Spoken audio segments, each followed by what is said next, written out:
এবারের ঈদে আমরা সবাই অনেক সিক থাকার কারণে কোথাও ঘুরতে যেতে পারিনি। যার কারণে হচ্ছে সেদিন আমরা সবাই মিলে সন্ধ্যার সময় একটু বাইরে বের হয়েছিলাম যে একটু খাওয়া দাওয়া করা যাক আর সবারও একটু ভালোও লাগবে তাই। কি নিয়েছো? এটা উপরে যায়। এটা উপরে যায়। ওয়াও। হ্যাঁ, এটা মাম্মাম, এইটা নিবে। এটা কিউট।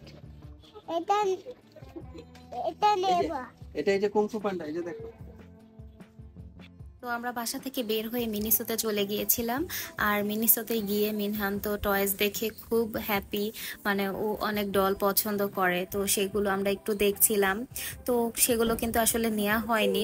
আর হচ্ছে এখান থেকে আমি একটা চিরুনি কিনেছিলাম। এই একটা জিনিসই আসলে মিনিসো থেকে আমরা ওই দিন কিনেছিলাম। ওই দিন আর মিনহানের জন্য কোনো টয়েস কেনা হয়নি। আর এদিকে ওর বাবাও হচ্ছে ওকে বিভিন্ন রকমের টয়েস গুলো দেখাচ্ছিল, তো ওই খেলনাগুলোতে কোনো ইন্টারেস্ট দেখাচ্ছিল না। তো এই আর কি, চিরুনিটা ছাড়া আর কোনো কিছুই কেনা হয়নি। তো চিরুনিটা দরকার ছিল আমার। তো এটা নেয়ার পর মিনহানের বাবা বিল পে করে দিল। আর মিনহান বলল যে না, ব্যাগটা সে নেবে। সে নিয়ে যে বের হয়ে গিয়েছে।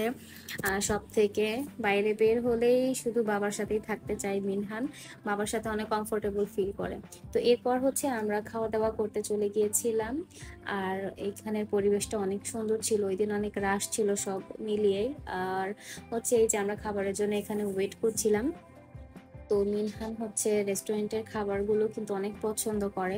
তো ওর জন্য সবসময় ফ্রাইড রাইসটা আমি নেওয়ার জন্য ট্রাই করি। ও ফ্রাইড রাইসটা পছন্দ করে, চিকেনও পছন্দ করে, কিন্তু কেন জানি ফ্রাইড রাইসটা ও খুব বেশি পছন্দ করে।